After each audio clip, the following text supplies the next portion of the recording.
Buenas tardes. Buenas tardes, May.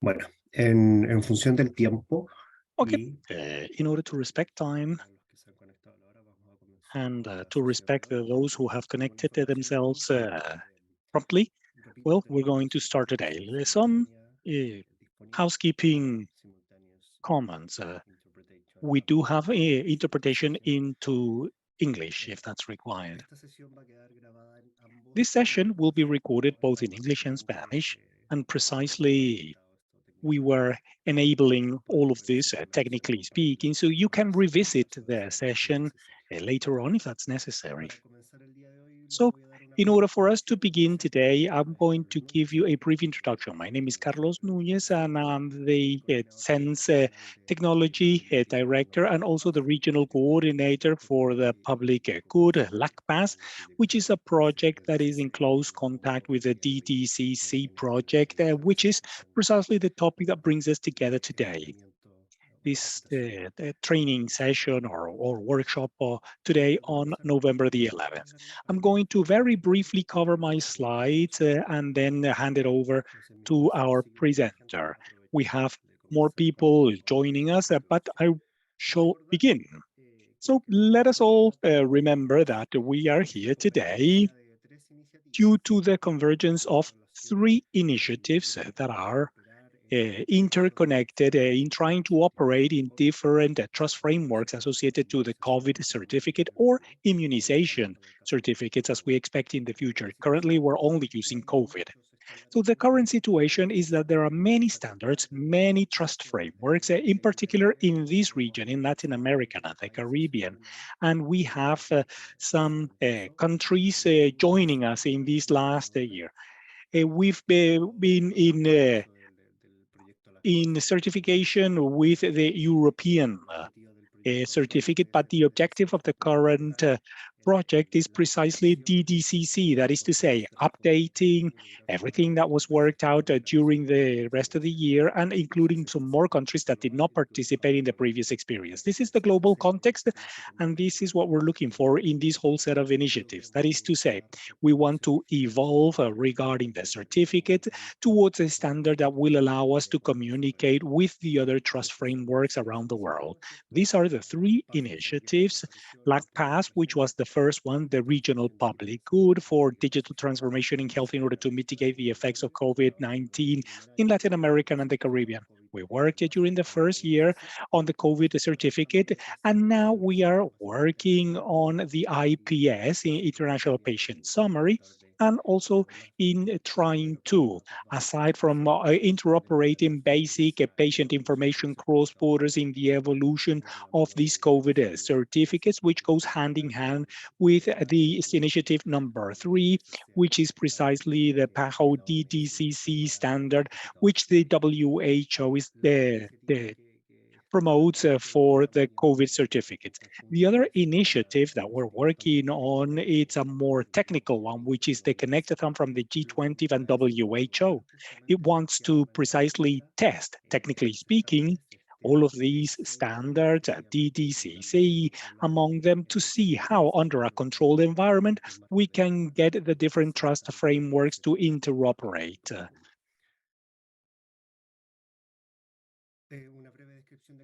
Brief description of each of our projects and their objectives. Let me begin with LACPAS. LACPAS falls within the framework of the regional public good, and it's coordinated by RATCEL, which is the American Network on Cooperation in Electronic Health. We want to start organizing everything that has to do with interoperability with cross-border connections from RATCEL, and the LACPAS project is one of the many that we hope to launch. And obviously, we want to promote and leverage the data governance, which still has quite a big gap. So this is something that we want to do from RACCEL. And that is why the Regional Public Good or the LACPAS project is housed within the RACCEL governance. There are three very clear objectives, each defined for one particular year. Objective 1, year 1 has already been complied, which had to do with assistential clinical data. We worked on the COVID certificate, and now we're currently working on the exchange of data for epidemiological surveillance. And then the next year, third year, we hope to be able to have guidelines for the telehealth, the G20 WHO initiatives aims at interoperating different trust frameworks and taking us towards the DDCC standard. And for this, we're working on a technical initiative called Connectathon G20 WHO. And all of the countries in the region are obviously invited to be a part of this process. And the third one, the PAHO DDCC project, which precisely wants to have the technical enablers in order to have a certificate based on the DDCC standard. That is to say, that the certificate that can interconnect towards all the worldwide certificates, and also for a mobilization path, not only for this particular case, but for other pathologies in the future too. In order to participate in this last initiative, it is extremely important to complete the maturity evaluation tool. That is the entry gate. This has been developed by PAHO, and so we are promoting that everybody completes it. I want to finish then with this introduction by simply saying what the status is currently in the region for each of these three initiatives, obviously. LACPAS, so far, it's 12 countries participating, and there are 5 that have the production equivalence with EU DCC. The PAHO DDCC, there are 9 countries formally participating and that are going to be working in these enablers that DDCC is developing in order to get as close as possible to the DDCC. And in the G20 WHO, in this Connectathon, there are 7 countries already registered to participate in the Connectathon. So in summary, this is a map of the global, or rather regional situation, the way that we have it now. At least these countries participate in at least one of the initiatives. And the idea is to have agreement between those that are in LACPAS and also that are in PAHO WHO, because everyone is one important link in this whole larger puzzle. Now, I wanted to do this very quickly, so I will close with this. We have completed the first training cycle, and it's already available not only in the Raxel Moodle site, but also in a YouTube channel that we've created in LACPAS. All the 4 sessions are published in Spanish. We're trying to see how we can recover the ones that are in English. The ones in Raxel, well, we have the sessions in both languages available. And we are starting with the second cycle of seminars associated to these training sessions. We're going to take a look at DDCC datasets. Jorge Mansilla will be leading this. And we have then here the calendar between now and December the 2nd. These 4 topics, we will check some transactions. That's on November the 18th, data repository, November the 25th, and on the 2nd of December, the generation of a certificate. And the idea is to participate in all of these 4 sessions, because that will allow the technical teams to be able to work with some practical exercises. And the objective of this is that by the beginning of December, we're ready to generate the DDCC certificates. And this goes hand in hand with all of the work that's being developed in SENSE and all the participating countries, so that we can comply with all of these deadlines and all of these objectives. So without anything else to add, I just want to leave here my contact information. Actually, the information for all of the people that participate for the different initiatives. If you're not participating in any of them and you're interested, or if you're participating in one and you want to participate in another, you can write to us and you can formally request to participate, and we will try to help you in the best way that we can, especially given the times that have already been set. So without any further ado, then I'll want to pass it over, and I'm going to leave it to Jorge Mansilla, who is going to share the screen with us.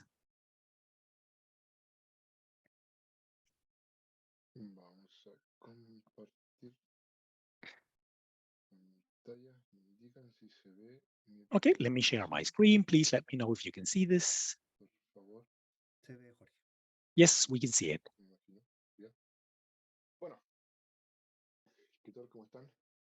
Well, hello, how are you all? Good afternoon, good morning, depending on where you are in the world. Good evening, maybe. Hold on just a second, bear with me.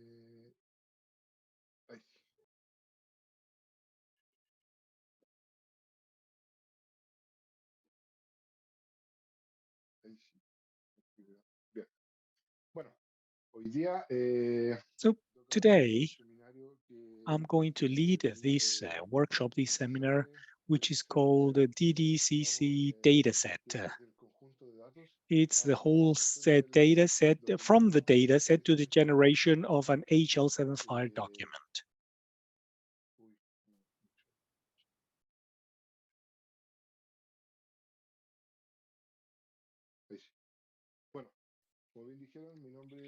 My name is Jorge Mansilla,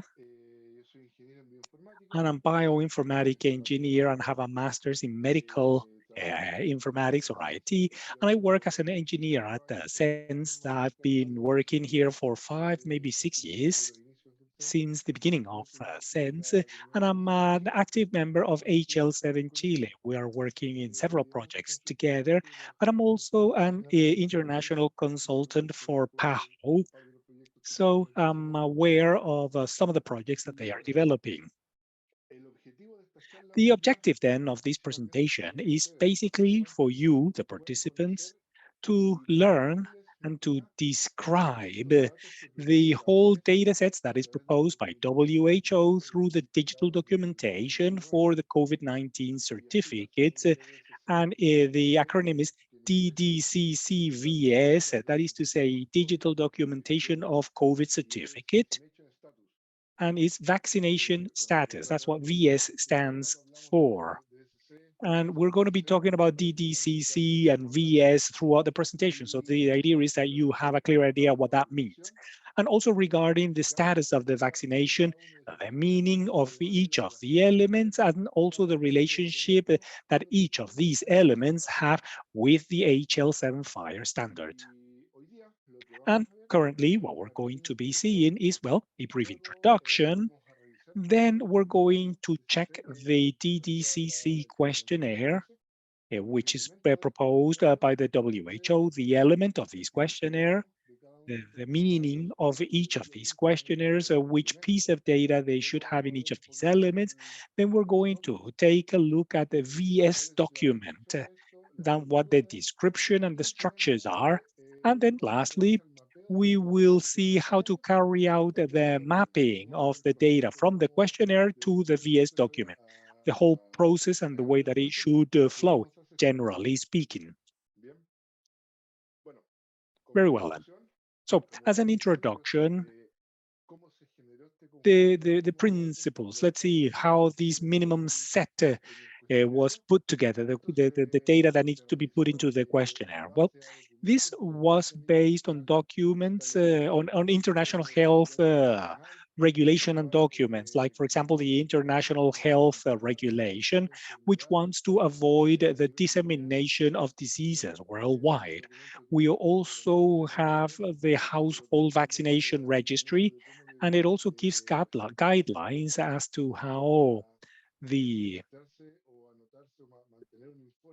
how to keep a record and reports of the vaccinations, especially children, when they are vaccinated in their households, how it should be managed, how that should be written and noted down. We also got information from the ESAVI and also from the immunization programs from around the world. Also, as a reference, the current certificates that exist in other countries were taken into consideration. Several countries already have digital certificates, and evidently they have certain data sets. So from these examples were taken. So to continue, some of the basic principles, what is expected is that this minimum data set is, as it well says, minimum. That is to say, the baseline, that so that the data that it includes is just the minimum, the basic, so that the whole set does not include unnecessary data and which could, in the future, affect the patient's integrity and also the patient's data confidentiality. What's also promoted, or WHO is promoting the use of open standards. It does not propose any proprietary or commercial standards. The WHO also proposes that the certificates are available both in hard copy and digital, so that we do not broaden the gap, that we actually can bridge it, because we know that everything is digital nowadays, but there are people that are not well versed in the digital world. There are many people that do not have all of the literacy skills, especially the older populations or other countries that have lower incoming economies don't always have the technological development of some of the other countries. And also,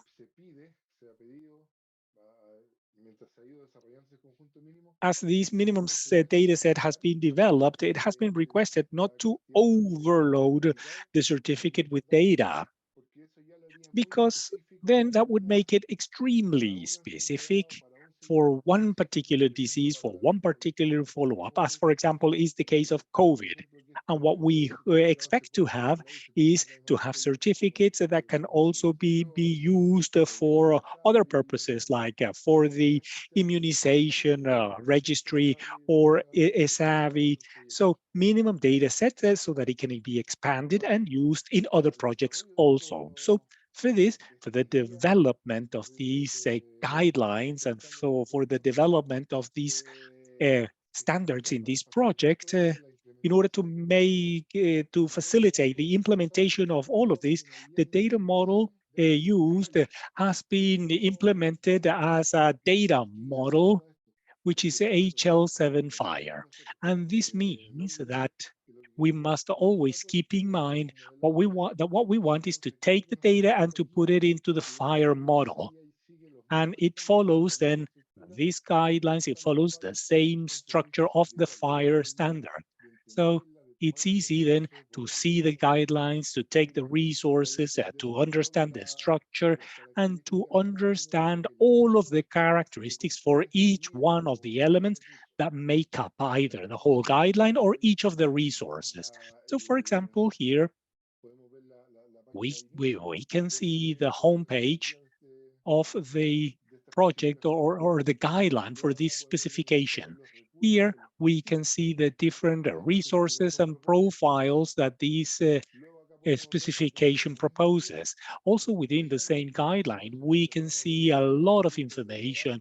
We can see the workflows, we can see the transactions that are carried out between different actors in the same guidelines.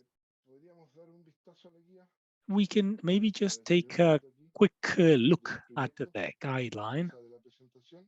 Let me just step out of the presentation just to share with you how you can navigate, how you can surf through this guidebook. I'm sure that many of you have already seen it, but you can see here that we can take a look at a summary. We can see the changes that have been implemented in time, references, which is also very important, where you can get the information from and what information was used as the basis for the elaboration of the guideline. We can see the actors that are involved, the workflows that I was just sharing with you.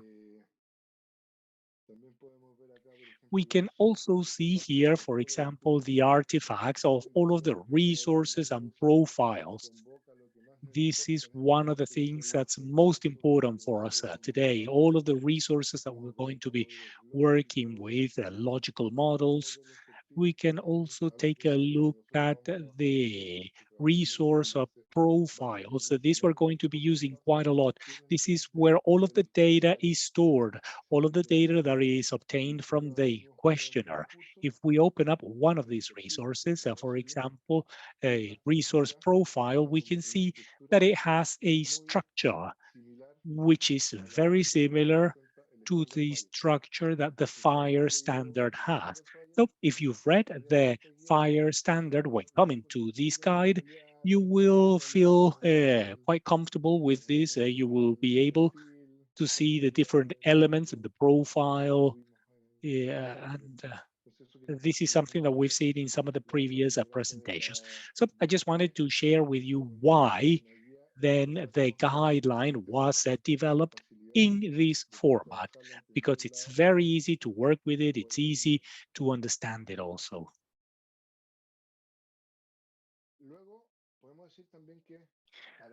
We could also say that for the implementation of this documentation, everything was based on the DCC model and also from the IPS, the International Patient Summary. So the implementation of the DDCC model has been generated from the International Patient Summary. The profile was based then, as I was just saying, on IPS. And basically, this means that the guide is more interoperable when having different systems, different projects, and different countries, because it's highly standardized. If it's based on IPS, then it's quite standardized. And then also,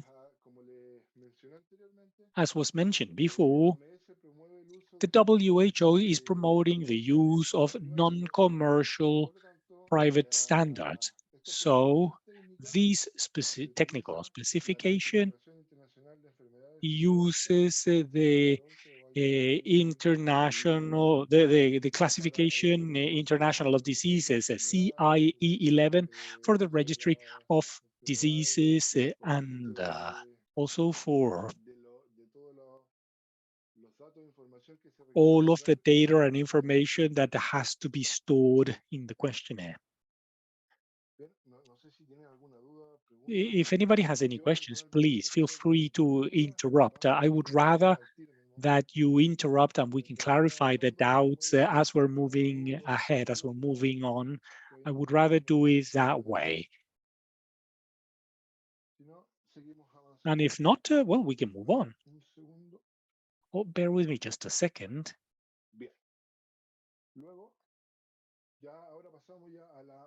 Okay, so let's take a look at the minimum data set then. And we can say that this minimum data set is grouped in three big clusters.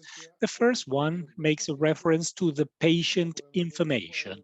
So here we can see a little table that has been taken from the technical specs. This first cluster or group has 4 elements in it. Then we have the cluster or group related to the certificate. This is specific information in order to develop and to generate the certificate. Here again, we can see this little table that has the specific information, and this table has also been taken from the technical specification. And the last and largest group is the one related to the vaccination. So we could say that this is the most important or interesting cluster because it has all the information related to the vaccination. And obviously, within the specifications, we also have this table so that we can know the information that in a more extended way for each of the different fields. So let us go then field by field so that I can explain what each of these fields refers to, what information is stored in each of them, and then explain which ones are mandatory. And if you have any doubts regarding any of the data, please feel free to interrupt. Just open up your microphone and you can ask me. Don't write on the chat board because I'm not even looking at it. So patient information. That makes a reference to the identification of the patient.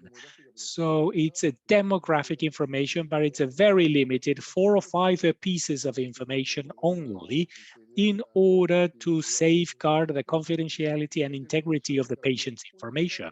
This is information that's captured only once, and that is the first time that the patient receives the vaccination. When there is a new event, that information is not captured again. It is simply saved under the original information. So the first field is name, and this is a mandatory field, as we can see here, and it is the full name of the person receiving vaccination. Then we have a birth date, the date of birth of the person receiving the vaccination. This element is optional. It's not mandatory. And obviously, people only have one date of birth, so that's only one option there. We then have the identifying, unique identifier of the person. This identifier is stored, and obviously this agrees with the standard that each country has. Each country has a different regulation regarding the unique person identifier. And this is also optional, it's not mandatory. And the last element related to the patient is the patient's gender or sex. So this is also optional, it's not mandatory. Then we have the data related to the vaccination. In this section, it includes all the data related to the vaccination, all the data related to the vaccination that the person has received. So the first one is vaccine or prophylaxis. This one is mandatory, as you can see here. And in the general description of the vaccination or the subtype, we then have brand, that is to say the vaccination brand. So is the commercial name or the brand of the vaccine used, the name that is used to refer to this vaccine, and this one is also mandatory. We then have a vaccine manufacturer. This one, as you can see, is optional, and it refers to the manufacturer who actually manufactured the vaccine. We then have MA holder. This is also optional, and basically it is the entity, the vaccine market authorization holder in the country. In this country, in Chile, it would be the IPS, and in other countries, it might be the institution in charge of authorizing it. We then have the batch number, which allows us to have a follow-up in the case of any problems that we may have with the vaccine. This one is also mandatory. We then have the date in which it was the vaccination was implemented. El elemento vaccine valid, y es vacunación válida a partir de. Entonces, en la fecha en la cual la vacuna administrada ya se considera válida. Y este es un elemento. This is the vaccination, which is also optional, the vaccine validity, vaccination valid from. Then we have the dose, how many doses they have been received. Then we have the total number of doses. This one is mandatory. The dose number is. We have the total number of doses afterwards. And this is the total number of doses that the subject should receive in order to have the full immunization program. This one is optional, And then we have country, what country the vaccination was administered in. We have center. This is the administering center where the vaccination was given. It could be a lab, maybe. We then have the HW. This is the health worker unique identifier. Health worker identifier. Who placed the vaccination? This is information that needs to be stored here, but this is optional. We then have a disease. This is the disease or agent targeted. That is to say, what disease we are treating with this vaccine that's being administered. We then have a due date, which is the date of the next dose. And obviously, this one's optional also. We then have the certificate, which is the next group. This section includes the data this includes data that the user will not see, but they are still necessary in order to create the certificate. That is to say, the metadata that is required to generate the certificate.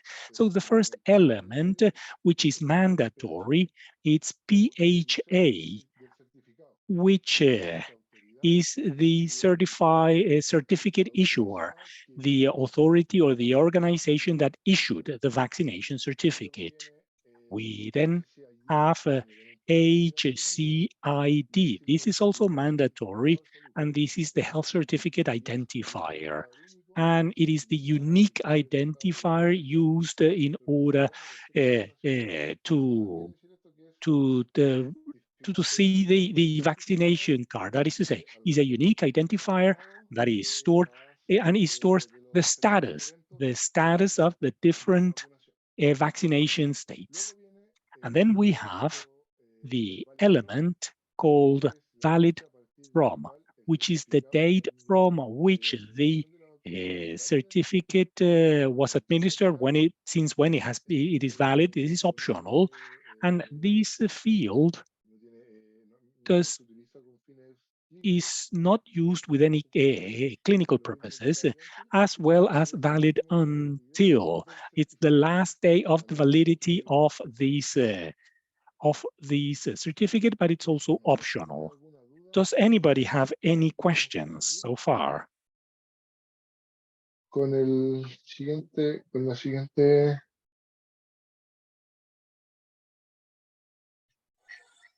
Yo tengo una duda puntual. I have a doubt. For the HCID, the Health Certificate Identifier, is there any scheme there that's needed in order to put in this? Because there were 3 possible schemes, I believe, in the last case, and I don't know if that's the case for this standard. I mean, it's a unique identifier, but in the country where the vaccination was administered. Let me see. In order to generate the HCID, I have not seen any particular standard, any particular way of that it's requested. There's no particular pre-stated format. Alejandro, Jose Miguel, are you here? Have you seen any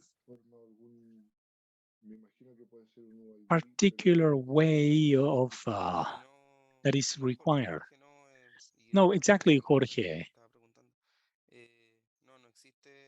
There is no predefined form. It's simply the HCID, the unique identifier. Several vaccination events probably will have the same health certificate identifier. There is nothing regarding a specific format, yet there's a solution that we are preparing for we're preparing something for one of the last sessions, though,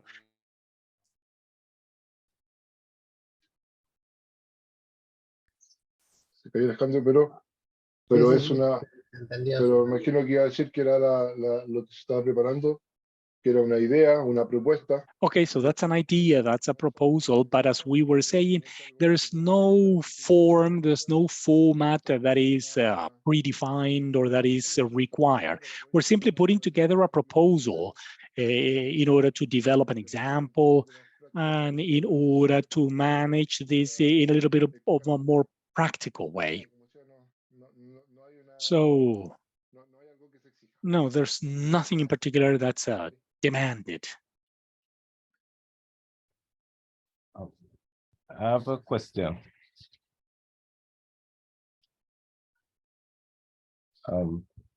Yes. Yes, Hayden Hopkins, power consultant. I work in the Caribbean region. And we have implemented a immunization registry in 8 islands. And now I'm looking at how the registry could provide the data necessary for the digital certificate. Now, is it that the registry is supposed to generate the certificate, or you're looking at a model where the registry would submit the data, which is already contained in the registry, to another system which would generate the certificate?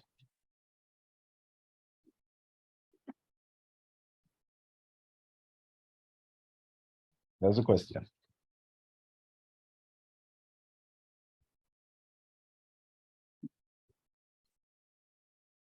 Sí, disculpa, estaba esperando que terminara la traducción. Sí. Okay, yes, I understand. So in that particular case, if you already have a system that has been implemented, you can take that system.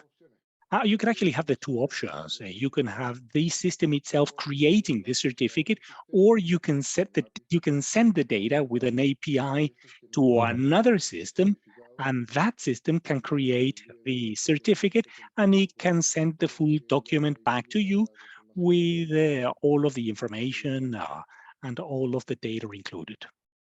Does that answer your question? All right. So in that case, then we modify the immunization registry to be able to store the certificate.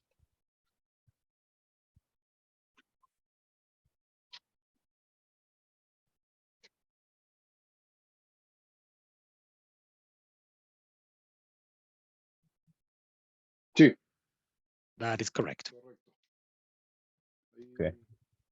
All right, because I'm looking at where we were just discussing the health certificate identifier.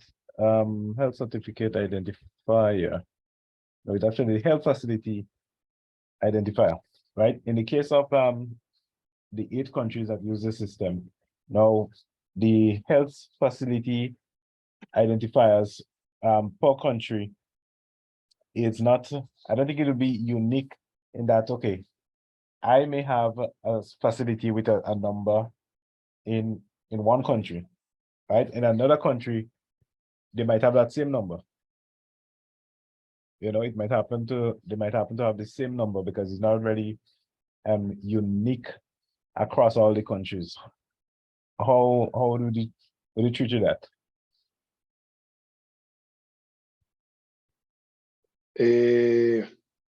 Bueno, como comentábamos. Okay, so there is no specific structure that tells us how this HCID should be generated. So there could be different solutions. For example, if you use the QID, that could be one of the possibilities.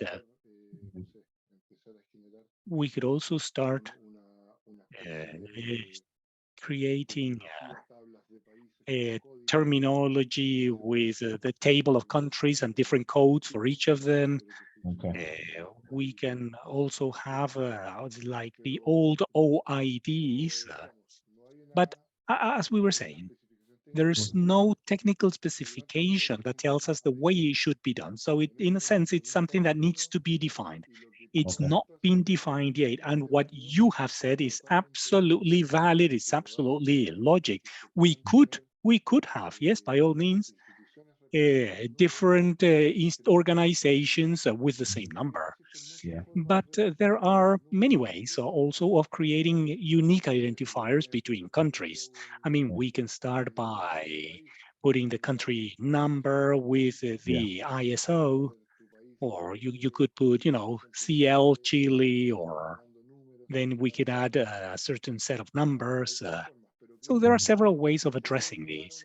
But I Yeah. think that we must come to an agreement, to rather, not to an agreement, to a technical specification as to how we're all going to do it. Yep. Okay. Yeah, I agree, because I was suggesting that you have to append the country code to the front of the ID, for example, and that should be able to work.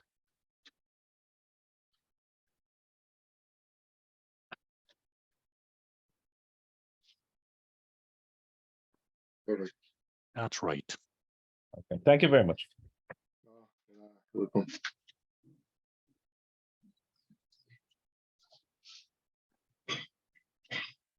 Bien, entonces ahora vamos a ver un poquito Very well now. Let's take a look at the VS document. This is the document that is generated from the data that are input in the questionnaire.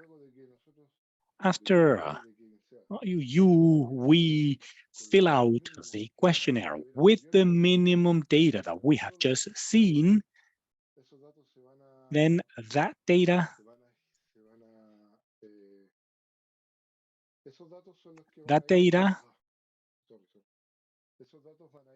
as I was saying, sorry, that data is going to go to a resource which we call DDCC VS document, but it's simply a bundle.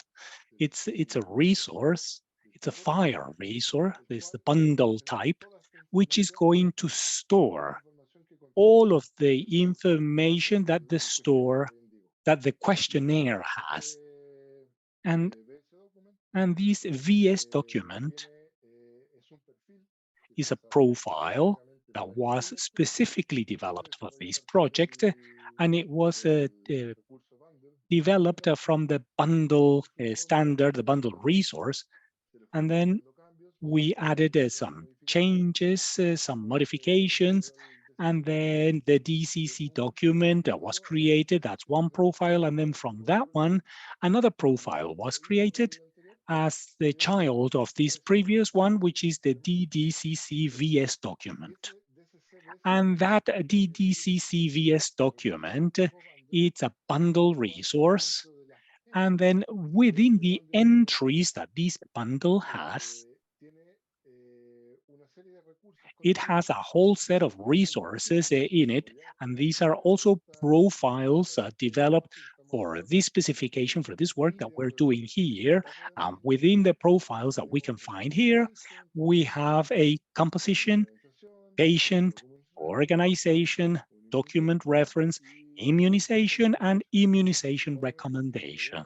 Now, obviously here you can't see it very well. And I know that you can't always understand this, so I would rather go to the page, to the guide, where probably you will see these a little bit clearer. So what we're looking at right now is the profile. I hope that you can actually see it. Let me zoom in a little bit so you can better see it. Maybe you can see it better there. So here I'm in the guide that I showed you just a little while ago. And here we are within the profile, the DDCC VS document, which is the last one that we got to, where we have all the specifications that are needed. We have all of the profiles and all of the resources required in order to store the information from the questionnaire. So we can go here to the snapshot table tab. We can scroll down, and here you can see that we have all the entries for this bundle resource that I was just referring to. Here we can see all the entries for this bundle resource. I'm going to close this so that we can see them all together. So you can see that we have DDCC composition, patient, organization, QR, immunization, immunization recommendation, which is precisely what I was showing here. But here we can see it in a clearer way. This is part of the bundle resource, the way that it should actually be. And if we open up one of them, you don't see the patient resource here, really. So we have to go here into resource, and we can see that resource makes a reference to an element which is patient. So it's a patient resource. So I can open it up here, and we have opened up the profile, which is called DDCC patient, which is, again, a profile that was developed for this project, for this specification. And here we can see that this profile is based on the International Patient Summary, the IPS, as we mentioned at the beginning. And we can see the modifications that it has suffered, and we can see that this is the data that is required or that it expected that we save from this patient. You may recall the patient fields were gender, the sex, the date of birth, the name, and the identifier. So these are the data that they expect that we store from a patient. So this is the storage. This is the VS document. And the same thing with the other elements. You know, immunization, this is the vaccination information here with the vaccination itself, the event, this related with the QR, that is to say with the certificate on the organization up there.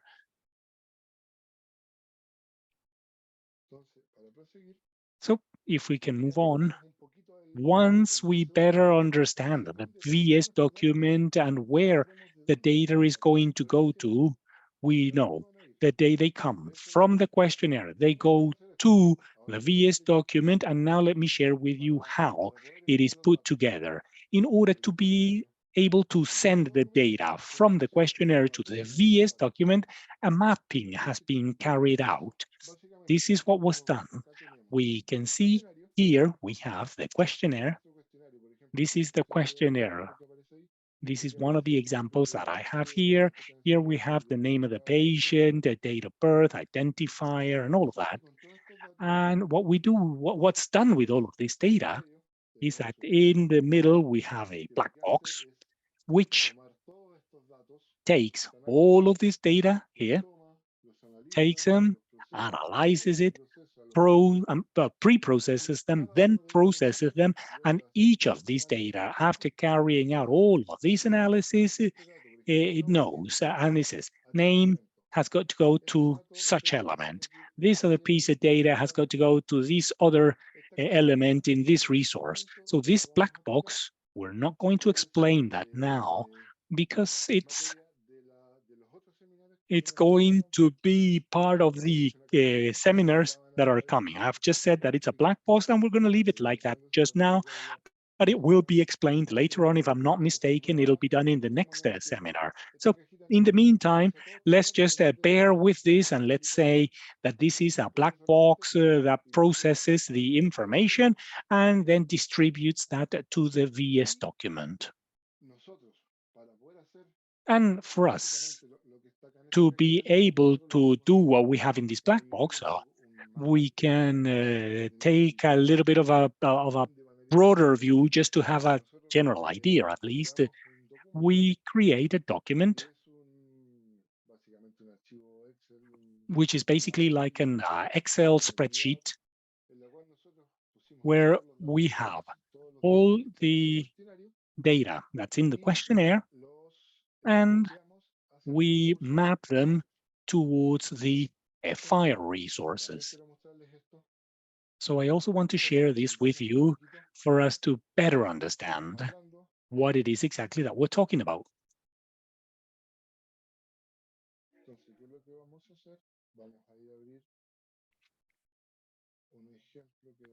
So let me open up an example here, which is the same example that we were just looking at.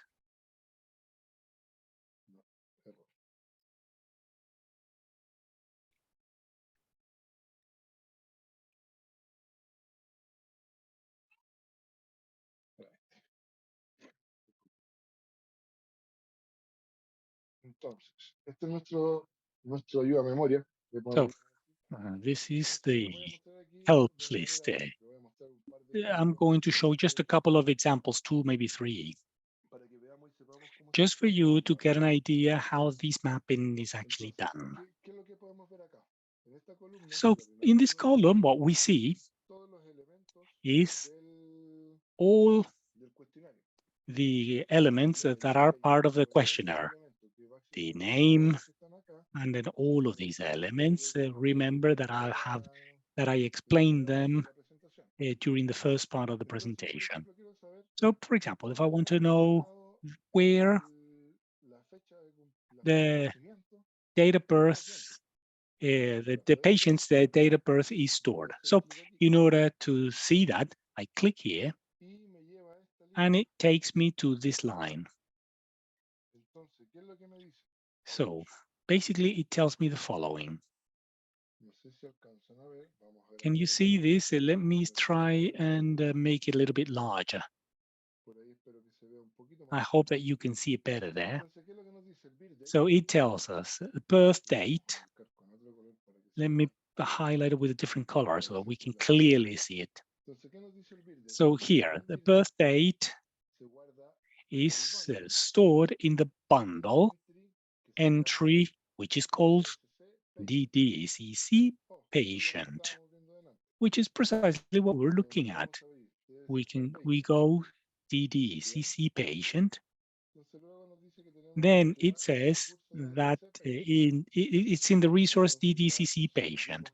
So we've already seen that this is where the DDCC patient resource is. We open it up. And here we have all the elements of the patient resource. So it tells us the pathway. It says birth date is stored in DDCC patient. Birth date is the element. So if we look here, within DDCC patient, which is this one, we can start looking for birth date. Here it is. So we know that the element birth date will be saved here. It's a date element, and it'll be stored within the DCC patient entry, and it'll be in this resource. Let's take a look at another one. Lot, for example. Let's take a look at lot. We can go to the first column, the first column here, we find lot. So here,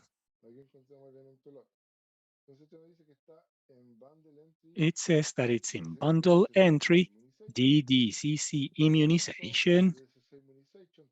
DDCC immunization, we have to open up that resource, and it'll be in lot number. Let's see then. So we can look for DDCC immunization. That's where it is. It said that we had to open up DDCC immunization resource. We open it up. We can see that it's DDCC immunization. We open up the snapshot table, and here we can look for lot, the element which is where it's going to be stored. And I've lost it.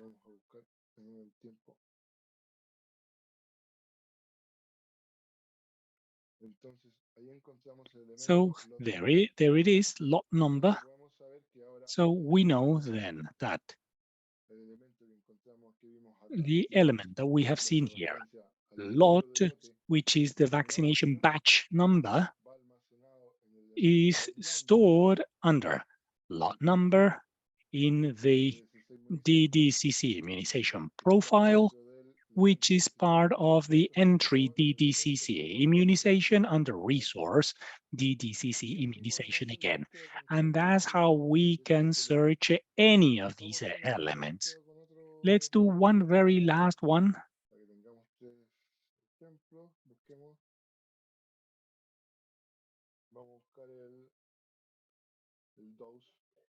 Let's look, for example, for dose. Remember that this is the current dose is being applied to the patient. So it's under the resource DDCC immunization protocol applied dose number. So DDCC immunization, DDCC immunization resource. We can see there it is the DDCC immunization. We look for it. And here we can see dose number.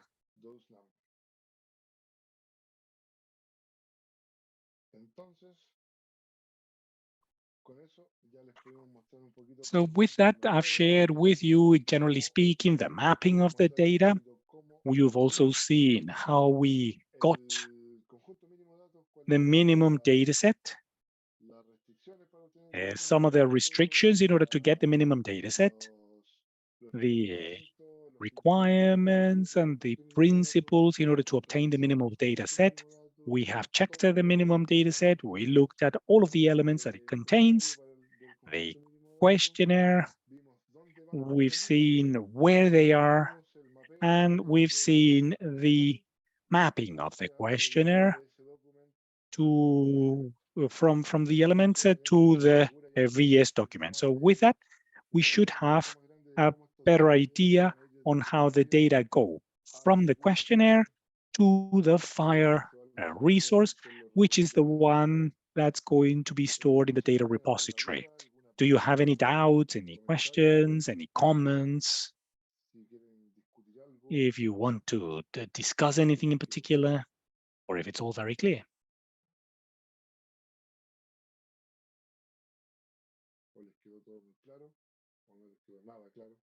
Maybe it's all very clear or you didn't understand anything at all. We have those two options. Very clear. Thank you. Thank you.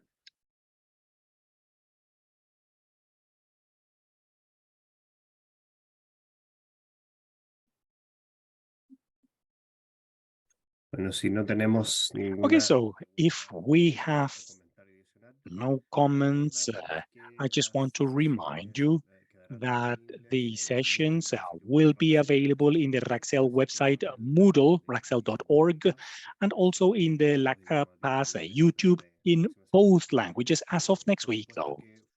Now, of course, that future questions that may come up after you review the material, you can send them to me through the email. I have no problems whatsoever. The team is actually expecting that. I would also like to remind you that you have received a questionnaire for the first session.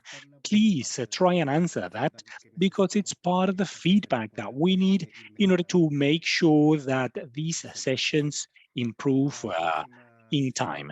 The next session is on October the 18th, same time, November the 18th.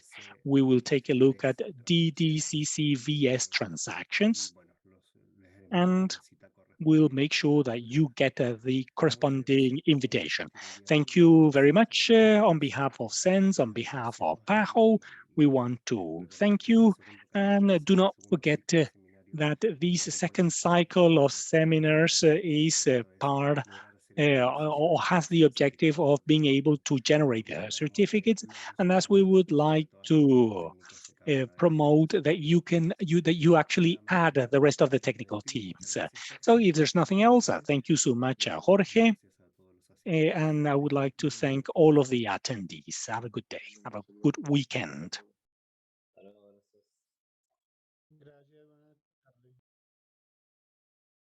Muchas gracias, buenas tardes. Muchas gracias. Buenas tardes.